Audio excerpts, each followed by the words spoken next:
We're learning so much about these species that we never learned before. To be that close to a great white shark is incredibly humbling. You beauty! We went out and got the ultimate breach shot. It was unbelievable. Bingo! That's a huge fish! I love these animals as much now as I ever did. We're inspiring people to care about sharks, love sharks. Yeah! Knowing that the public's all about sharks now, I love it. I absolutely love it.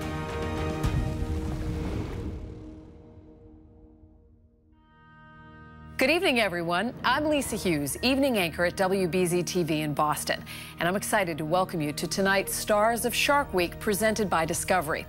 This evening's virtual event is a fundraiser to benefit the nonprofit Atlantic White Shark Conservancy. And by joining us tonight, you are directly supporting the organization's shark research, education, and conservation efforts. Over the past 10 years, Cape Cod has become a white shark hotspot, giving researchers unprecedented access to these elusive predators in the North Atlantic. Oh, we got attacked! Oh, yeah! With enormous public interest in the species, great white sharks are frequently featured in the local news. A huge shark in the waters off the Cape. I've personally had the opportunity to spend time on the water with the local research team to view these magnificent animals. And I can tell you it is awesome and thrilling. It's something I dreamed about since I was a kid, and it really is one of the highlights of my career in Boston. Tonight, we are excited to bring you three of the biggest stars of Shark Week to share some of their favorite footage from their shows on Discovery Channel, the importance of shark conservation, and their connection to great white sharks off the coast of Cape Cod.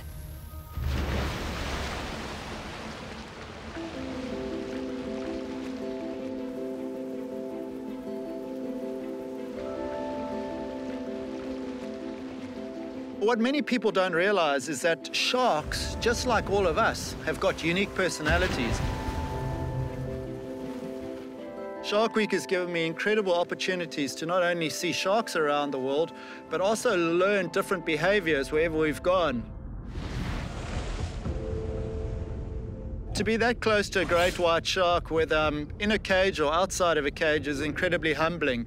You know, you're in the water with a predator that could easily catch, kill, and bite you in half and swallow you pretty much in two pieces if it wanted to. And I wouldn't be lying if I didn't say it was pretty exciting too.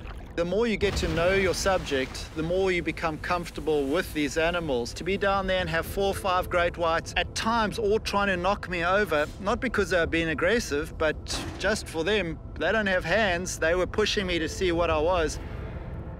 Being in the water with great whites without a cage by day is, I guess, for some people, pretty intimidating.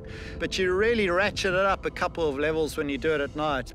I always try and console myself that whilst they might be around, they're probably just curious of me, and I don't have too much to worry about. And I think by bringing the animal to people who aren't lucky enough to live the life that I do, bring them the animal in a way that truly shows the beauty of it, you shape their perceptions of that animal in a way that's really positive. I hope that they don't only see them as awesome animals, but also animals that really are worth protecting. I look to try and include the most beautiful aspects of what the great white shark has in its canvas of different opportunities. A breaching great white shark is undoubtedly one of the most spectacular things in all of nature.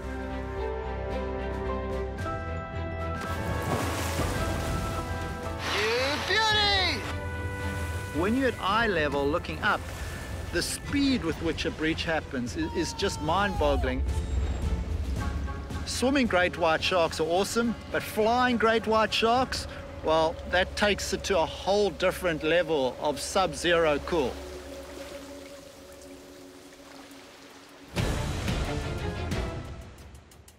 I've been lucky. I've almost felt like the 007 James Bond of sharks with all the contraptions and gadgets and different styles of locomotion we've used. Working with Jeff Kerr, who's one of the leading cinematographers working on Shark Week, he's always looking up new ways to get novel angles and different shots of sharks breaching.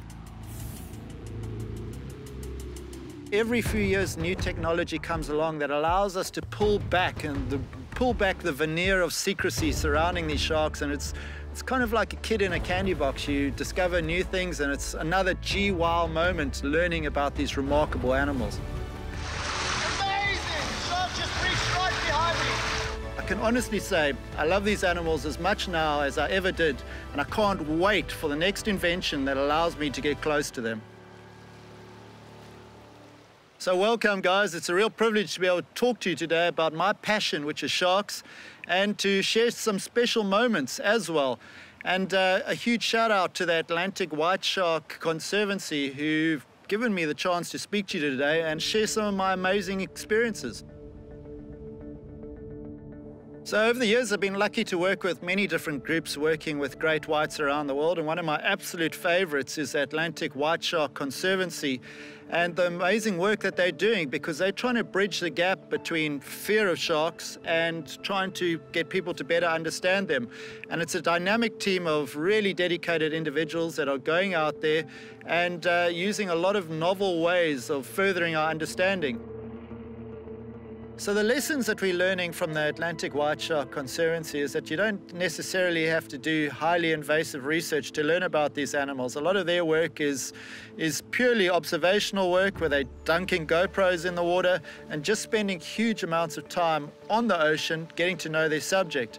And I think what's also really important is to see how a team of dedicated and enthusiastic people has been able to produce a huge amount of research and further the knowledge of a community that beforehand was obviously frightened of these animals. It seems as though more and more people are becoming great white shark fans through exposure to these sharks, and also the research that's allowing us to understand more about them.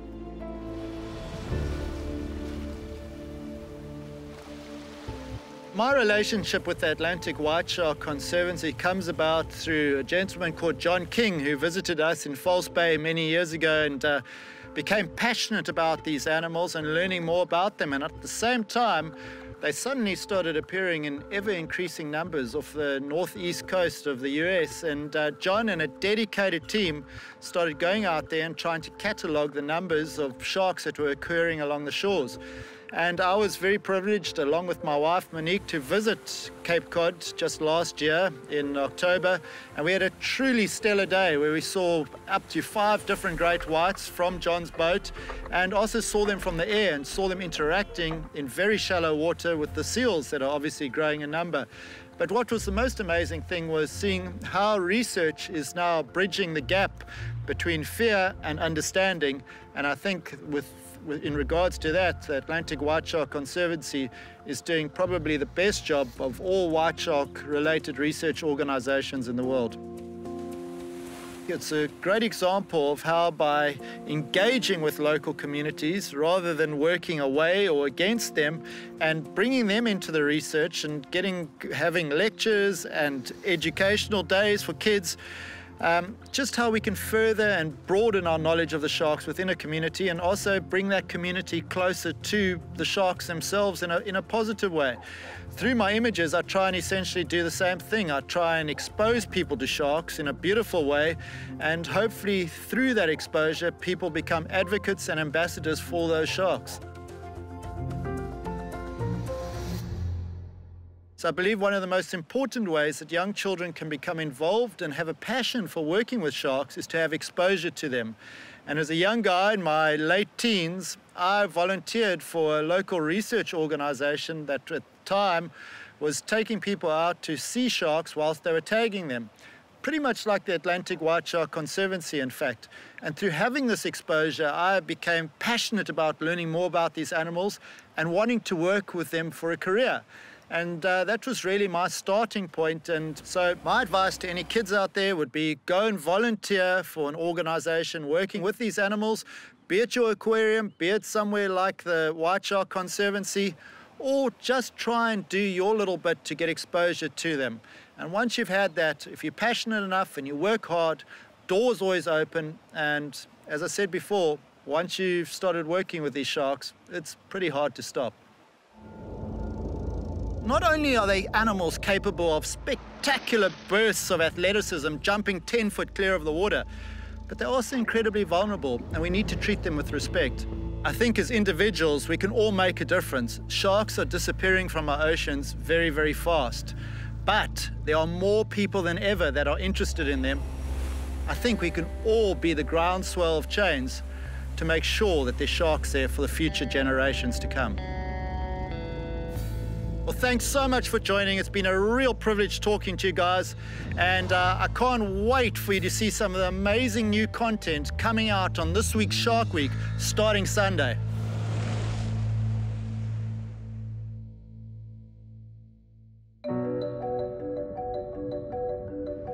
I actually became a filmmaker completely by mistake. The only thing that I've ever could think about, ever since I was small, every single day, has been great white sharks. It really warms my heart to realize that we're inspiring people to care about sharks, love sharks. My absolute favorite part of Shark Week is obviously sharks. My second most favorite part is the technology, the secret life of sharks. All these cool things that we can learn would be impossible without technology. The best way to study sharks and understand them is through cinematography, through cinema science. Great White Matrix required me to build this 30-camera GoPro rig, much like you would see in the movie The Matrix. And the whole idea was to try to wrap around a white shark as it was attacking something. It didn't go as well as I wished. We rebuilt it, and we're still able to get some cool shots, which illustrates like the bite dynamics with a great white shark. I had seen him dozens and dozens of times on television tagging these sharks at the end of a boat on a pulpit, and I'm like, how does this guy do it? That's a huge fish! He is probably the most exciting shark scientist out there. That was fantastic! It was really special to tag a white shark, see a predation event, and just be in Cape Cod, like the home of Jaws, tagging white sharks with the world's top white shark expert up there. Being in South Africa, working on air Jaws, where we actually captured from a drone in super high resolution the ultimate kill of a great white shark hunting a Cape fur seal from start to finish. Yes, yes, yes! Oh my goodness. He's got it. He's got it. It was unbelievable. Another crazy shot that we decided to get was actually a balloon breach with a Phantom super slow motion camera. Let's get this thing up there, guys. We put on a inflatable balloon, basically a big helium balloon, at the back of a boat in Cape Town, a place that they call the Cape of Storms. It was smashing around, the balloon hit the water. Amazingly, we didn't lose the camera. We went out and got the ultimate breach shot.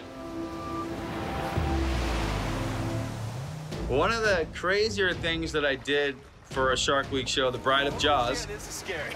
they decided to hang me from a crane at the back of the boat so I could try to put this fin camera on, and it proved to be very challenging to the point where I actually fell in. But those are the kind of things that we're willing to do to get the job done. It was worth it. Yeah! Nice work, man. Contrary to what most people think, sharks don't want to eat us. I've had a few close calls, some super intense encounters, but the reality is if you don't overreact, you don't hype it up, you don't swim away, they will treat you with more respect. Literally my best dive of my entire life was in Australia during Shark Week with the two brothers. It was the most mind-blowing dive of my life. Hey, check out these two. They were checking me out, cruising like jet fighter pilots right past me. They never really expressed any aggression. White sharks during the daytime are intense enough, especially down in New Zealand. Shark gets easy here, it's all over, man. And we've seen about 15 white sharks in the past 24 hours, and I know they're still around. So the night dive in New Zealand was, and still is, the sketchiest dive of my life. Now, that's one of my favorite things about Shark Week, going to these new locations where other people have not been and discovering new behaviors and diving with the coolest sharks in the world. I still can't believe that this is my real job. It is the best job in the world and the only job for me.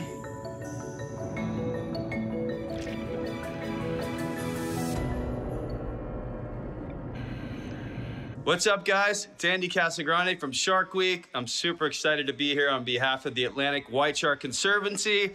I wish we could be together, but there's way more dangerous things out there in the world right now than sharks. Over the years, I've worked all over the planet, but one of the most special places I've been is Cape Cod, working with the Atlantic White Shark Conservancy with Greg Skomal, one of the most passionate, craziest, excitable shark scientists on the planet. Literally, the guy could be in a library and make it seem cool to study sharks. Looking down at white sharks right now. And going up there and seeing so many great white sharks, even at the very end of the season, was mind-blowing. We saw a predation event right under the boat. Seals in his mouth. Multiple seal and white shark encounters, like interactions. We pulled receivers.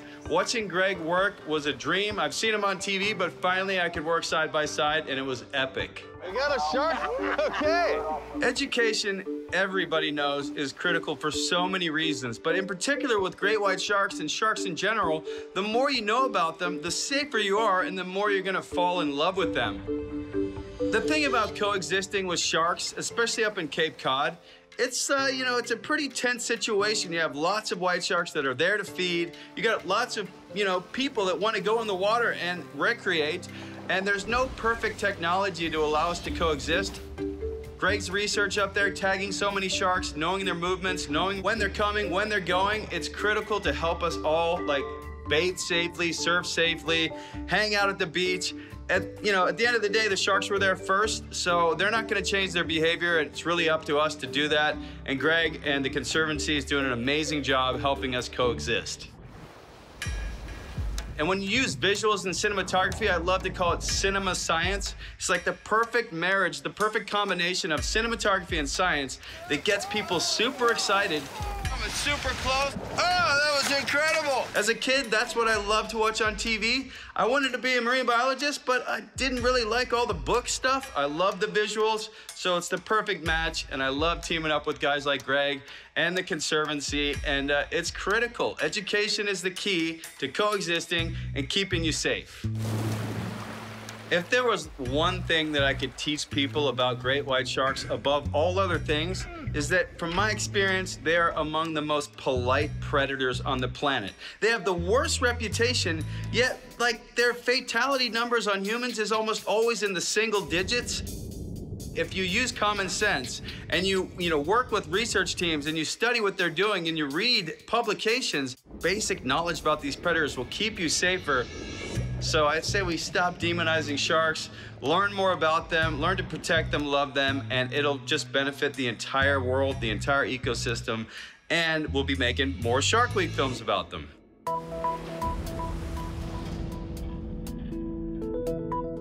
Growing up as a kid watching sharks on television, now making films that kids watch on television, it's the most rewarding job on the planet. And every year that Shark Week goes on, their fans and the fan base around Shark Week gets bigger and bigger and bigger, and so does the protection for these species. Well, everybody, thank you very much for supporting the Conservancy, for watching Shark Week, supporting our films. Be sure to check out Shark Week starting on Sunday. It's gonna be epic. Hi everyone, I'm Cynthia Wigren, the CEO and co-founder of the Atlantic White Shark Conservancy, and I'm coming to you from our Shark Center in Chatham, Massachusetts. Thank you so much for being with us tonight for our first virtual event. Thank you to Discovery for your amazing support, and to Chris, Andy, and Greg for your time and participation in supporting the Conservancy's work. You're likely watching tonight because you love sharks and Shark Week as much as we do. But as a shark advocate, you know that white sharks are often misunderstood and misrepresented. The Atlantic White Shark Conservancy is working to change that by investing in research to learn more about the species and by educating the public to inspire shark conservation. Before I introduce our next star of Shark Week, I have exciting news to share with you. We've received $25,000 in matching pledges to support tonight's event, and that means that all donations will be matched dollar for dollar up to $25,000. We could not do the work that we do without your support. You can contribute today by texting to give to the number below or by donating through our event page. Research has been at the foundation of Atlantic White Shark Conservancy's work, and it's been a privilege to have spent the last 7 years supporting Greg Skomal's studies. Greg has been at the forefront of white shark research in the Northwest Atlantic. And it is my pleasure to introduce you to Dr. Greg Skomal. Well, my first real exposure to sharks was really through the movie Jaws. The way the shark is portrayed in the film is it's an evil monster, but I knew deep down that these were pretty complex creatures that I wanted to learn more about. Every time I work with Shark Week, I learn something new about a species of shark, whether it's bull sharks or white sharks. I have an amazing experience doing research and not only generating information about these animals, but also being able to share it with all of you. We're learning so much about these species that we never learned before because of the new technologies. It's really opening doors into the world of science and into the world of sharks, and I find that really exciting. We got this idea to develop this underwater drone system that we called Shark Cam, to be able to track a shark underwater and film what it's doing when we can't see it. And a lot of us thought it would never work, you know, to send a robot after a shark to see what it's doing. You know, the first thing we did not anticipate is exactly what happened.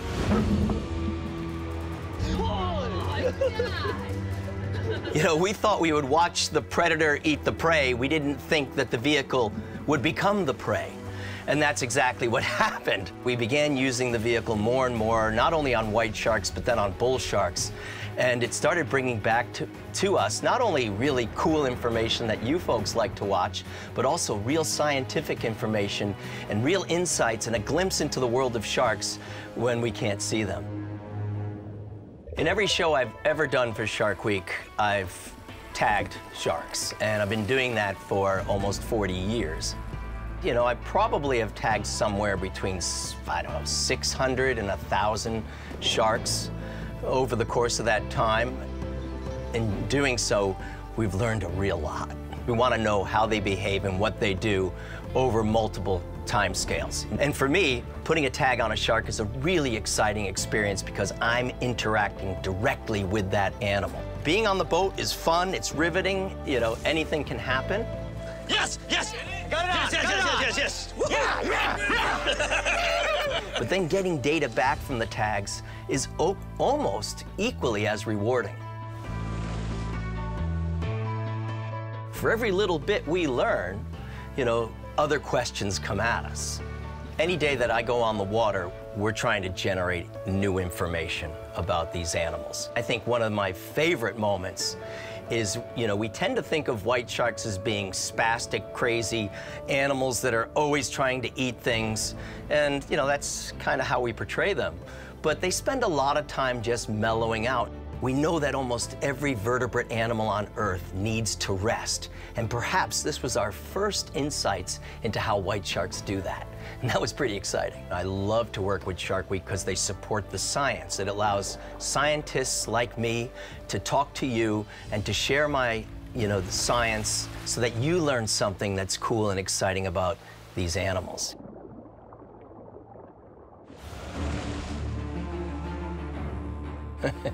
You know, what I love about working with sharks is working, you know, close to them. You know, sometimes getting up close and personal, I get a little bit more than I bargained for. In 2010, I had my first experience in the water with a great white shark, shark we named Curly. Suddenly, the shark came out of nowhere from behind us and very casually came up close to the cage and then drifted over the top and tried to actually eat one of the big inflatable balls that was holding the cage up. Fortunately, the shark Curly became untangled and moved on, and I was able to get out of the water and take a breath. But definitely, I often refer to it as one of the high anxiety moments of my life.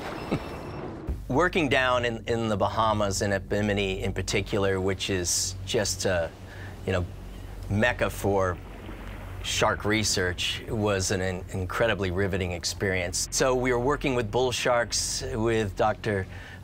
Sam Gruber down there, Doc, and up close and personal with a bull shark. And the one thing you don't want to do is get complacent, because bull sharks have such a terrible reputation, even though they're incredibly beautiful animals, and the likelihood of being bitten by one is so low. But nonetheless, I think I got pretty close that time.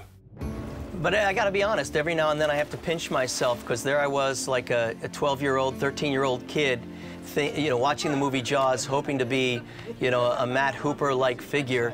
And I get to do that, and being able to share that through Shark Week, and having the support of viewers, and knowing that the public's all about sharks now, I think we're making some progress. So, I love it. I absolutely love it.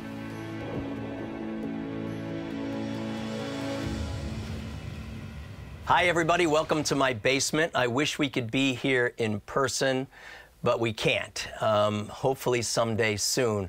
I want to thank Discovery Channel and Shark Week for making this happen, and their support of the Atlantic White Shark Conservancy, your support for the Atlantic White Shark Conservancy, and therefore our research.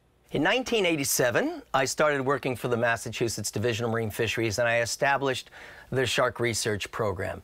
And over a lot of those early years, right up until, 2005, 2008, I studied a lot of different New England shark species, generating all kinds of funds from grants and using in-house money. But, raising funds to do research has always been a struggle for scientists. And for our white shark research in particular, when we started doing it in 2010, we realized over the course of the next few years that we didn't have enough money to really get things done.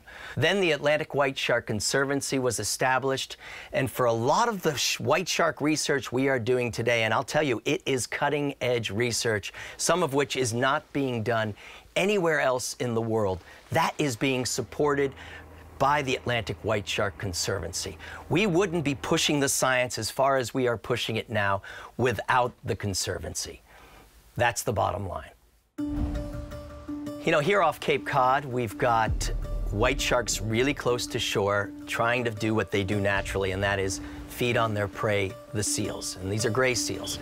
And all of this is happening very close to the shoreline, and sometimes a lot closer than people want. And these are also areas that are populated by folks going to the beach who may be surfing, paddleboarding, boogie boarding, and that creates the potential for negative interactions between these white sharks and people. Potential is really low, the probability is really low, but it has happened. And so the information we're trying to generate now is to try to get data that will allow us to give public safety officials and the general public advice on where, when, how you might want to conduct activities close to shore in or around the water. So everything we're doing now in terms of our research is generating the kinds of information that'll tell us about the nearshore behavior of white sharks around Cape Cod. If we can find patterns in that behavior, that will allow us to forecast where sharks are likely to be hunting, and knowing that, giving it to the public, will allow them to make wise decisions about how they want to use the shoreline. So that's what we're really focused on right now, and I think it's important. We tend to think of sharks in general, and specifically great white sharks, as being, consumers of human beings, man-eaters. And that's certainly how they were portrayed when I was a kid, and Hollywood still does that to some extent. But they're far more complex animals than we ever thought. And the more we study them, the more we're learning about their complexity. And studying them can be extremely difficult, because every time you think you figured something out, they do something very different.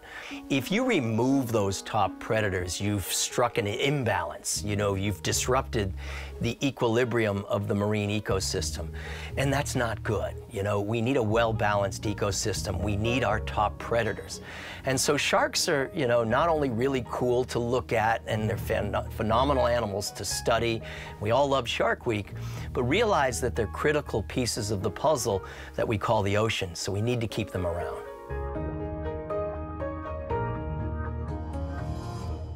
Well, everybody, thank you all for visiting. Please watch Shark Week, which starts this Sunday. And you could support our research as well by supporting the Atlantic White Shark Conservancy.